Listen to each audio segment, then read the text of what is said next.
Alphas are biologically hardwired to repel each other. Yet, I spent years pining after Ken Lancaster, a fellow alpha. When the Lancaster family faced financial ruin, I threw money at the problem to pull them through. But I took advantage of their desperation, attaching a condition to the bailout. Ken had to marry me. Years of delusion became reality overnight. But even after plucking the moon from the sky, I didn't dare taint it. I treated Ken like something sacred, untouchable. Yet, when he found out I'd sought out a high-matching omega to soothe my pheromone disorder, he tore off his mask and chained me inside the bedroom. You like omegas? Then I'll just have to work harder and turn you into my omega, won't I? At the stroke of midnight, the phone on the table lit up with a notification. Wedding anniversary. I rolled the dice, casually tapped the screen off, and shoved the phone back into my pocket. A faint scent drifted past my nose. My thoughts snapped back to the present as a pretty, docile omega leaned in, lifting a wine glass to my lips. I realized I'd lost this round. I had to drink. I drank from the boy's hand, then tilted my head slightly to dodge his next move. Just then, the door to the VIP lounge swung open. I looked up. The newcomer stood tall and elegant, smiling as he chatted with the birthday boy who had rushed over to greet him. The shifting lights traced his perfect profile, noble, beautiful, and eye-catching. It was Ken Lancaster, my husband in name only, whom I hadn't seen in days. Since childhood, Ken had been the center of everyone's universe. Even when he hit rock bottom, plenty of people wanted to help him. I was just the one who got lucky and bought my way in. As he spoke to the others, his gaze seemed to drift past the crowd, shifting an inch toward me, though it mostly landed on the boy beside me. Stung by that look, I snapped out of it and shifted forward slightly, blocking the boy from view. Married for 2 years, we had a tacit agreement to maintain a sham marriage and stay out of each other's way. I could tolerate his polite distance toward me, but I couldn't stand seeing him look at anyone else. Ken had been out of town on business lately. According to his schedule, he wasn't supposed to be back in New York until tomorrow afternoon. Yet here he was, looking travel-worn and rushing in. Before I could think too much about it, the door opened again. Sorry, flight was delayed. I'm late. I followed the voice and saw a familiar figure. My brain buzzed, and my hand, reaching for my glass, froze in mid-air. No wonder Ken, usually a workaholic, had suddenly changed his itinerary and rushed back to the city. Today was the day his first love, Felix, returned from abroad. Felix quickly became the new center of attention, surrounded by the crowd alongside Ken. The pretty, accomplished Omega had shed his youthful awkwardness and grown even more stunning. Standing next to Ken, whose profile was only partially visible, they looked like a perfect match. The two of them sat down on the other side of the room. I looked away and downed my second drink of the night. The Omega beside me saw this and eagerly poured me another. I finally took a good look at him, soft, chestnut-colored short hair, a small, pretty face. His movements were ingratiating but not fawning. Definitely more likable than an alpha. Sam seems to have a soft spot for this Omega tonight. Huh? Someone teased, unaware of my relationship with Ken. The voice wasn't loud, but it drew several pairs of eyes. I took a sip of wine and commented calmly, "He's quick and knows how to read the room." "Turn off the CEO mode," my friend laughed from the side. "Is he interviewing for a job here?" I smiled but didn't answer, and the topic shifted quickly. As my gaze wandered, I accidentally locked eyes with Ken. His expression was flat and emotionless. For no reason at all, my heart panicked. When the party broke up, Ken and Felix left side by side. A reunion of old flames meant they naturally had a lot of catching up to do. I laughed at myself, mocking my own misery, and walked unsteadily in the opposite direction. The Omega from earlier trailed after me, hesitant and shy. I stopped and told him concisely that I had no extra intentions toward him. The kid, who should have taken the hint and left, somehow found the courage to persist. "Mr. Sterling, I can be very obedient in other ways, too." The slight buzz from the alcohol made my thoughts sluggish. I stared blankly for a moment before I understood the implication. I frowned. Just as I was about to refuse him again, Ken walked around the corner. His expression was distant, but his tone carried a cold edge. "What, is Mr. Sterling planning to stay the night?" "Mr. Sterling," The subtle joy of seeing Ken return was crushed by the formal address. I shook my head. No. Walk together, then? Hard to get a driver at this hour. Walk together? I paused, and without thinking, asked the question burning in my mind. Where's Felix? Ken frowned slightly, seemingly confused, but answered truthfully, I just had the driver take him home. Right? With his moral standards, he wouldn't cheat while married. But you're driving yourself? I was puzzled. You didn't drink? No. He gave a smile I couldn't interpret. I don't have anyone waiting on me hand and foot to feed me alcohol. Flustered by that smile, my head felt a little dizzier. I didn't dig into his unusual behavior. Instinctively, I followed him out of the club. The moment I got into the car, I was enveloped by a familiar pheromone. Maybe it was the alcohol, but I allowed myself to indulge in the scent for a moment. Do you remember what day it is? Ken asked suddenly. Thinking he was testing my sobriety, I paused and answered, Ethan's birthday. As soon as the words left my mouth, the faint layer of pheromones in the air suddenly turned aggressive. My body stiffened at the spike. Was he trying to brag that his white moonlight had returned today? I was about to ask, but Ken turned slightly away, making it clear he didn't want to talk to me anymore. My heart soured. Suddenly, the notification from earlier popped into my mind. Today was actually our second wedding anniversary. If you counted from this moment. The ride was silent. When we got home, we went to our separate rooms. Because of our different schedules and the biological repulsion between alphas, I had suggested sleeping in separate rooms after the wedding. At the time, Ken had looked at me quietly for a while before accepting the proposal with indifference. For the past 2 years, although we lived together, we were more like nodding neighbors. I washed up and had just lain down when there was a knock at the door. I opened it to find Ken standing there in his loungewear, holding a bowl. The hallway light spilled softly over him, adding a tenderness I rarely saw. I made you some hangover tea. Careful or you'll have a headache in the morning. The man before me looked like an illusion from a dream. His soft voice sounded like a siren's lure. I reached out and took it, holding it in a daze. Thanks. Ken's lips curved. Aren't you gonna drink it while it's warm? Oh, right. I snapped out of it and obediently drank the tea in one go. Ken took the empty bowl. The smile in his eyes seemed to deepen with meaning. Good boy. My mind went blank at the praise. By the time I recovered, Ken was already walking away. He was so considerate and responsible even to a partner in name only. I lay back in bed, comparing Ken's kindness with my own villainous behavior. It was unbearable and torturous. But before I could dwell on it, my vision blurred, and I drifted into a groggy sleep. In the drift of consciousness, I dreamed of the past. In high school, Ken had excellent grades and stood out in every way. Wherever he went, he was the center of attention. As the eternal runner-up living in his shadow, my parents constantly compared me to him. After hearing it enough times, I started to care. My eyes began to follow him subconsciously. I looked up at him for so long that, without realizing when it started, I became just another one of his admirers. We had both presented as alphas by then. I knew there was no future between two alphas. Besides, he had Felix.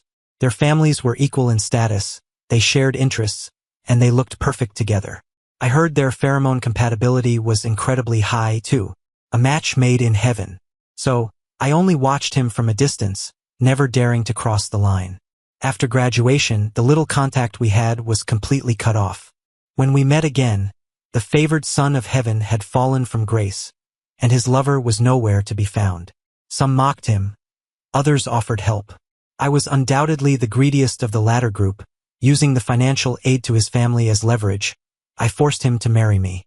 A pervert who liked his own kind, greedy enough to drag him into the abyss. With me, truly, shameless. Still immersed in the past, I vaguely felt someone lift my blanket. The person buried their face in the crook of my neck, seemingly sniffing my scent.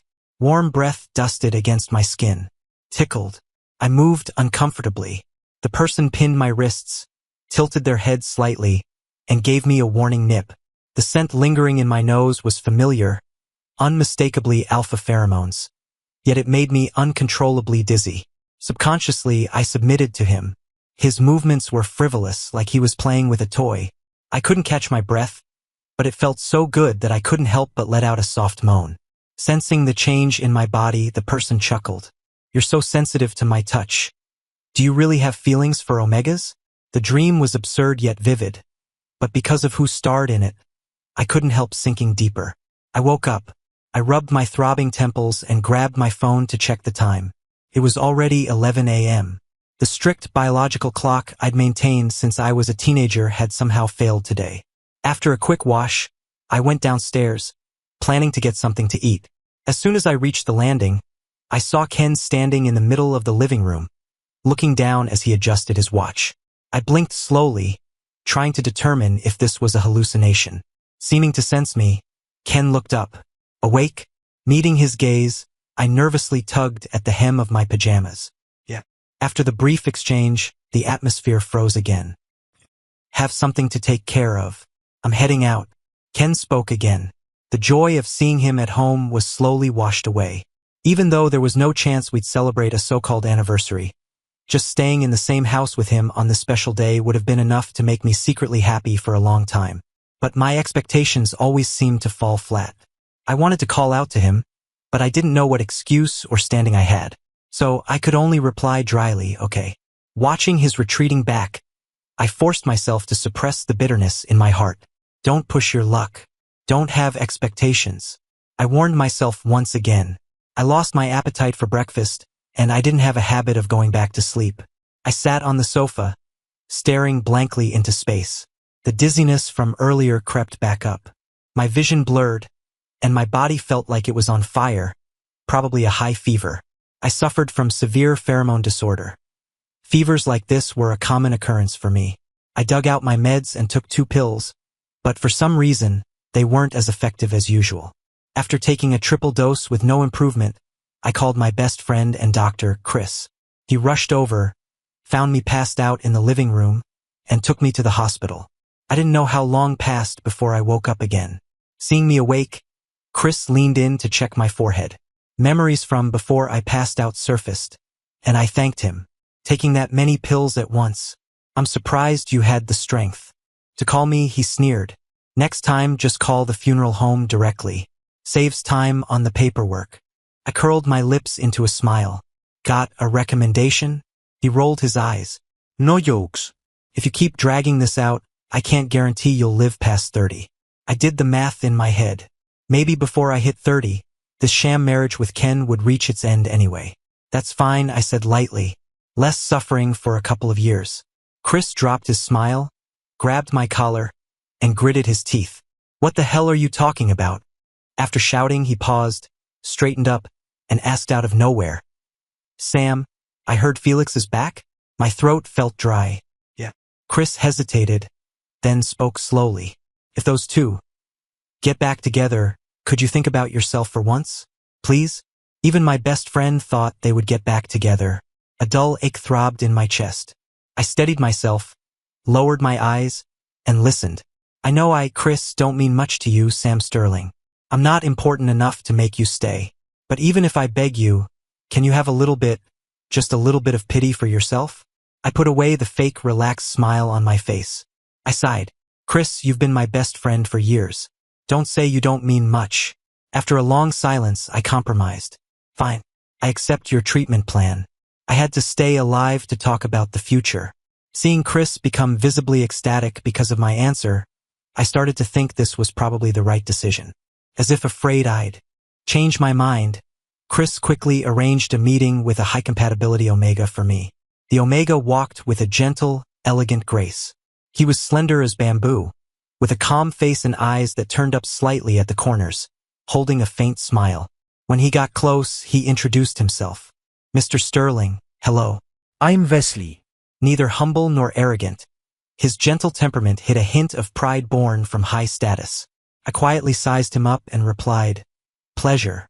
Someone like this obviously wasn't agreeing to treat me for money. Having someone with unknown motives know about my hidden illness. My eyelid twitched. What a huge headache. I shot a glance at Chris. Chris clearly understood my concern and coughed guiltily.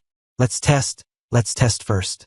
After a simple test, we started discussing the treatment details. The treatment was broad, mainly requiring soothing from omega pheromones. This included but wasn't limited to hugging, kissing, or even marking. Wesley smiled faintly. I can accept anything. It depends on Mr. Sterling's needs. I chuckled lightly. No marking. Just simple physical contact for therapy. As for payment, I tapped the side of my cup. Mr. Wesley, please speak frankly. I never liked beating around the bush. Felix is back, Wesley said without coyness. I want to borrow Mr. Sterling's influence to keep my foothold in the Fong family so I don't get kicked out. Then I remembered. He was the stepson of the Fong family, Felix's stepbrother. Rumor had it the brothers didn't get along. No wonder he was worried. Felix came back and latched onto Ken, while his brother sought me out. Truly very interesting. I lowered my eyes, took a sip of tea, and agreed. After settling everything, I drove Wesley home before heading back to my own place. It was nearly midnight when I got home. I wasn't sure if Ken was back yet, but knowing his usual habits, I moved quietly. I changed into slippers and walked softly inside. When I turned on the living room light, the scene before me made me falter. The person occupying my thoughts was leaning against the sofa, still in his clothes from earlier. It overlapped with the scene from this morning. The only difference seemed to be the shift from day to night, as if he had been there the whole time, never leaving. There was one difference: a large bouquet of roses at his feet. The flowers were no longer fresh. They were starting to wilt. Received hours ago, probably. I stood frozen, making deductions in my mind. He turned his head, glanced at me, and asked, "Back?" I nodded, trying my best to ignore the ambiguous roses, and answered briefly as usual, "Yeah, I'm going upstairs." But inside, I couldn't stop guessing who he met today. Was it Sean? Afraid I'd lose my composure, I tried to walk upstairs quickly, almost fleeing the scene. I'm curious. What kind of work keeps the CEO busy until this late on a weekend? Ken asked an unusually probing question. I couldn't ignore him, but I wouldn't admit I went to the hospital. So I answered, not work. Meeting a friend. He stood up and leaned in slightly, as if trying to discern something. After a long moment, he asked, a very important friend? He was acting increasingly strange today, but I nodded along with his question. Ken let out a short laugh, a flicker of anger passing through his eyes. Without another word, he turned and stormed upstairs. I suppressed my confusion and followed him to my room. In my sleep, the strange dream from the night before returned. Only this time, the actions were fiercer, carrying a hint of punishment. You smell like a stranger's omega. I'm actually very curious. When did you get such an important friend? When I woke up, a quiet message sat in my pinned chat. Business trip. Back in 3 days. A very formulaic report. Someone seeing the chat log might think we were colleagues. In reality, our relationship wasn't much closer than that. Lately, Ken had been getting busier, his business trips increasing exponentially. The last time we met was at my friend's birthday party, nearly a month ago. Looking at the message again, I suddenly wondered, was he working this hard to get rid of me? Back when the Lancaster family business was on the brink of bankruptcy, it barely survived thanks to my capital and cooperation. Now, barely 2 years after Ken took over, it was showing signs of returning to its former glory. This relationship sustained by money was probably nearing its end. As I was thinking, Chris sent me a picture, a screenshot of Felix's social feed. Came to complain to uncle and auntie. Ken's been overworking me, but now he'll have to behave. The photo showed him eating with the Lancaster family. The dishes on the table were lavish, a treatment I had never received. Right after we got married, Ken had taken me to the Lancaster home out of politeness. At the dinner table, although his parents didn't show it openly, I could feel their dislike. As we were leaving, I accidentally overheard Ken's mother asking if he planned to divorce. Ken answered calmly, "I'll consider it once the company is stable." Good, his mother relaxed, then added, "Sigh, he did help our family after all. Remember to compensate him well when the time comes." I will. I didn't want compensation. I wanted Ken's love. But that thought was likely a delusion for this lifetime. That day, I fled in disgrace.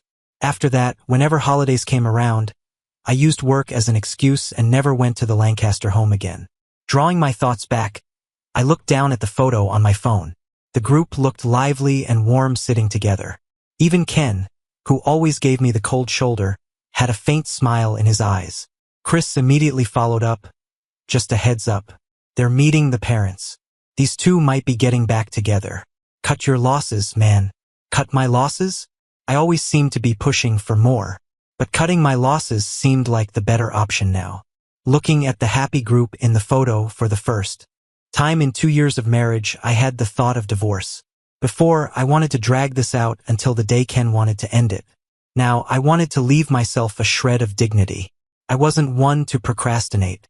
Once the idea took root, I immediately contacted a lawyer to draft a divorce agreement. In the afternoon, I sent the electronic draft to Ken. I had a lawyer draft a divorce agreement. Please look it over. If you have any additional conditions, state them directly. If there are no issues, I'll mail the hard copy. Please take a moment to sign it. I had been forcing myself to stay spirited all day. After sending the message, I lay back on the bed, exhausted, waiting for a reply. But hours passed, and Ken didn't respond. Probably with his beauty by his side, too busy to care.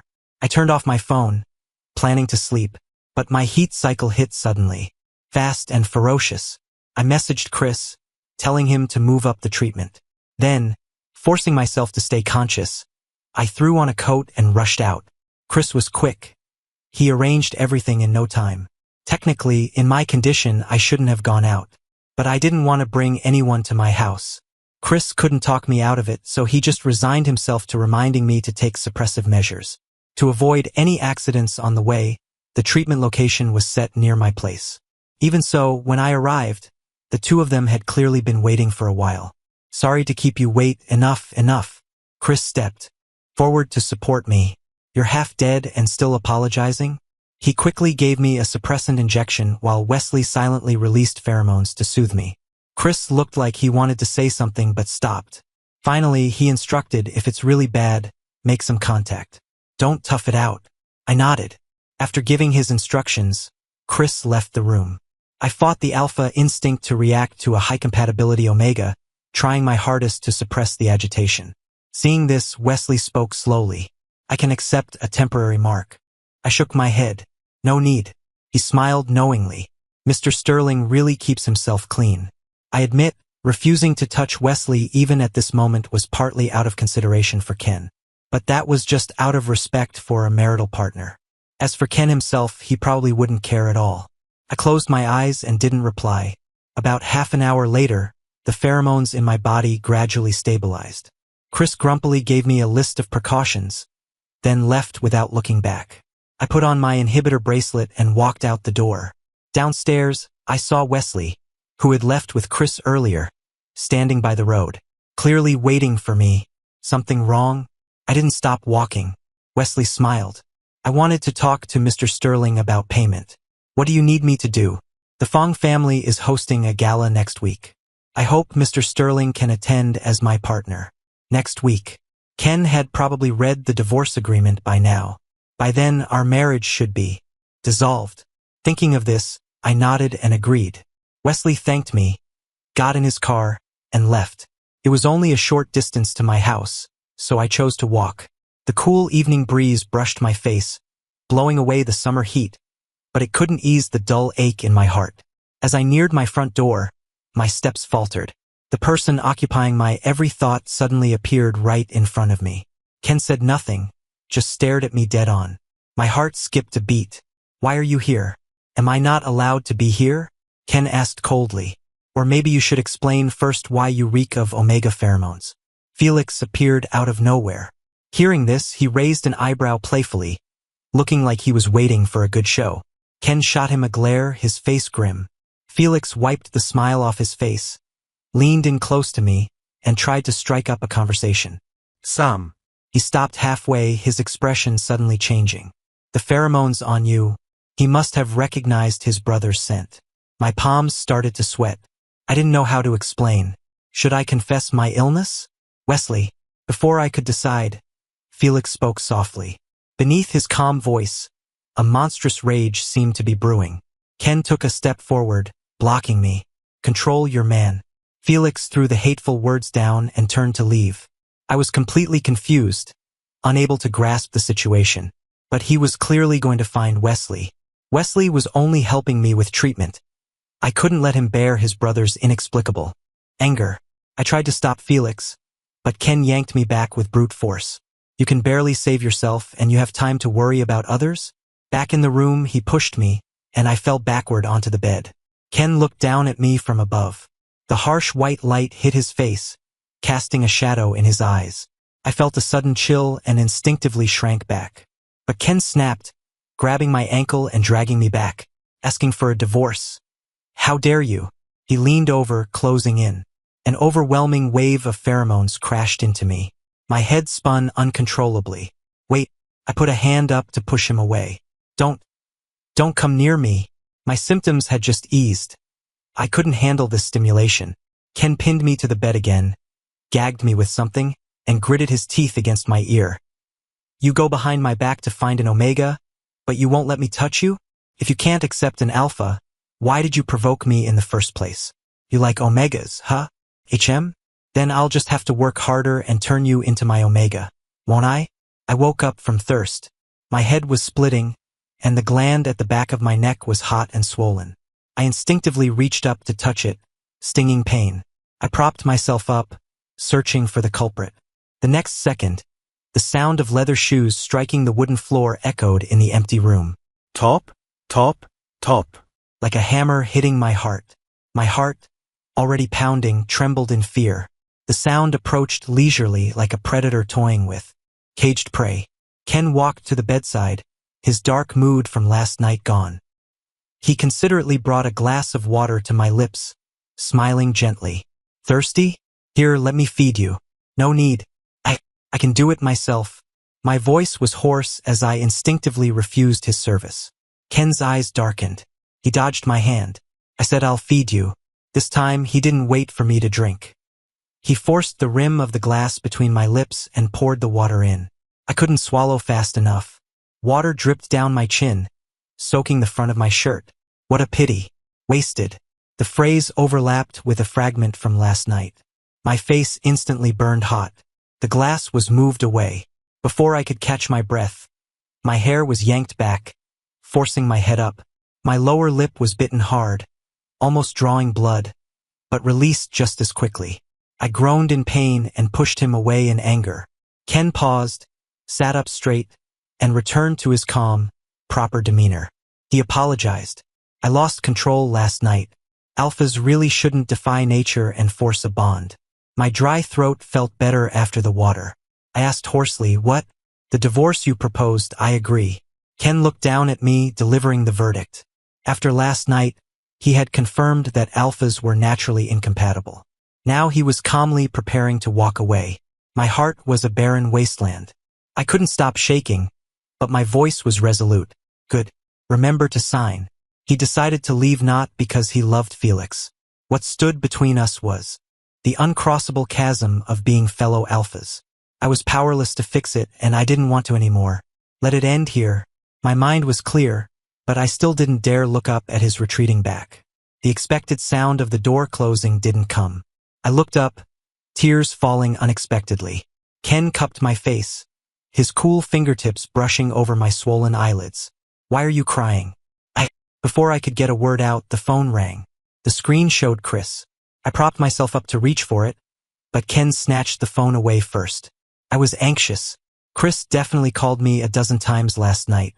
If I don't answer, he'll worry. Ken looked down at me, his tone matter-of-fact. I'll contact him for you. Don't. Worried Chris would tell Ken about my illness. I tried to stop him, but a chain around my ankle held me back. I could only watch helplessly as Ken took my phone and walked out the door.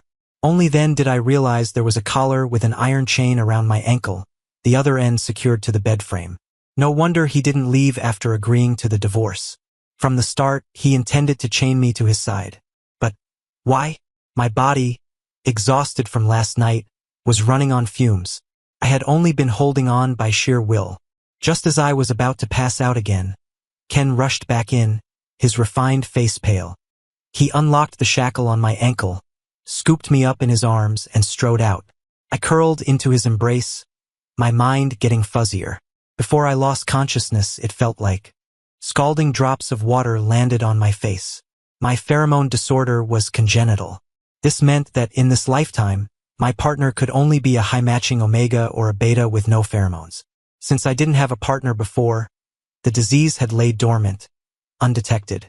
It wasn't until my wedding night with Ken that it erupted.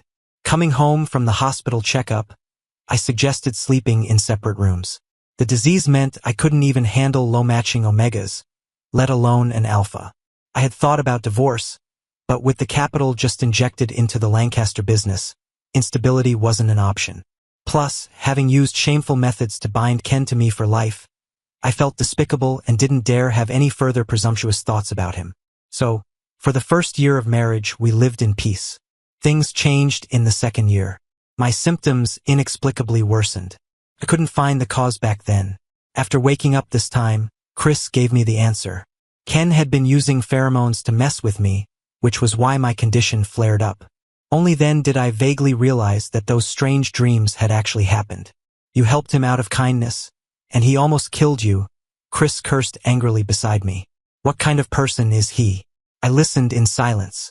I couldn't blame him entirely. He didn't know about my illness. But right or wrong, there was no one left to argue with. Since that day, Ken had disappeared. I asked everyone, but no one could find him. The day before the Fong family gala, I called Wesley. The phone rang for a long time before being picked up. I got straight to the point, telling him I couldn't pretend to be his partner for the gala. Okay. Wesley's voice was broken, hoarse beyond recognition. Good boy.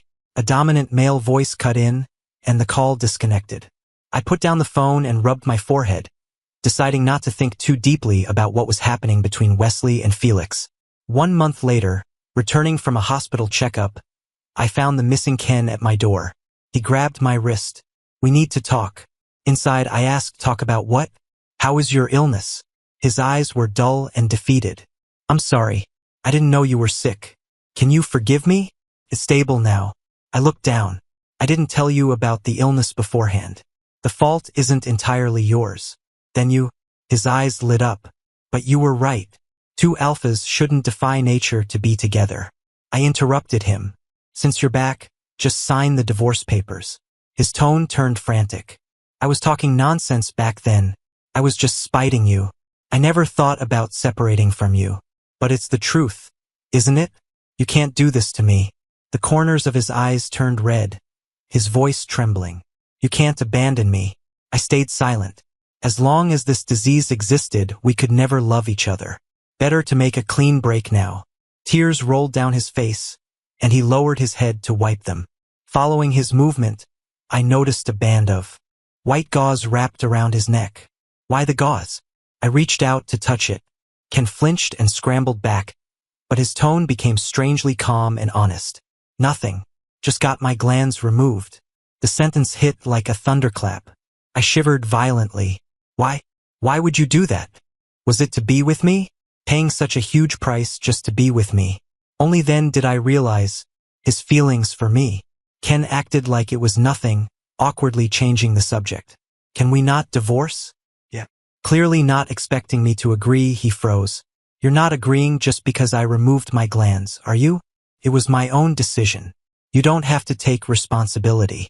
If you still hold a grudge, don't force yourself. Ken, acting completely out of character, rambled on. I smiled through my tears. No, I wasn't agreeing because he removed his glands. I was agreeing because he loved me. Because I love you. Those 3 words, spanning my entire youth, finally left my lips. Ken stammered, seeming not to know where to start. Usually so composed, he was now like a clumsy teenager experiencing first love, pitifully asking for confirmation. You're not lying to me, right? The tables had turned. The controller became the suitor. I gave him a definite answer, and his joy could not be contained. Ken's perspective marrying Sam Sterling, much like my family's financial crisis, was something that happened completely outside my plans. Honestly, I didn't recognize him at first. I didn't know why an alpha would want to marry me. I looked into his eyes and calmly asked for his reasons. He analyzed the pros and cons for me with perfect logic. Then he added one sentence. Call it a favor for a fellow alumnus. That's when I remembered him, the bookworm from high school who ranked right behind me, cared only about studying, but was undeniably beautiful. There were better partners to cooperate with, but meeting the sincerity in his eyes when he said those words, I nodded like I was possessed. I regretted it afterward, wondering how I could have lost my mind and agreed to marry another alpha. But since we were married, I had no intention of shirking my marital duties. I even felt a flutter in my heart, for the first time in over 20 years, when I saw him on our wedding night, dressed meticulously in a suit but with the tips of his ears blushing red. But that night, just as I wanted to take things further, he suddenly developed a high fever, his lips turning pale. I rushed him to the hospital and stayed with him until dawn. In the early morning, I got an emergency call from my assistant. Seeing his condition stabilize and recognizing that his doctor was his close friend, I left him in their care and rushed to the company. But that day, after dealing with work and returning home, he coldly announced he wanted separate rooms. I thought he just hadn't adapted to married life yet, so I agreed. But from then on, his attitude toward me grew increasingly distant. First, I felt frustrated, comforting myself that this was for the best. It would make the eventual divorce easier if we didn't catch feelings. But that seed of attraction planted at the start quietly took root in my heart. Every time I saw him, it grew stronger. For someone who didn't fall easily, once was enough to etch it into the soul. But I didn't know where to start. I could only work desperately, striving to balance our relationship, hoping he would see me as an equal. I kept a calm face, but my desire grew day by day, while he remained completely oblivious. My pathological possessiveness in this relationship grew worse. It was manageable at first, but after seeing him drink wine fed to him by a stranger's omega, it spiraled out of control. He provoked me first. He had to accept the consequences.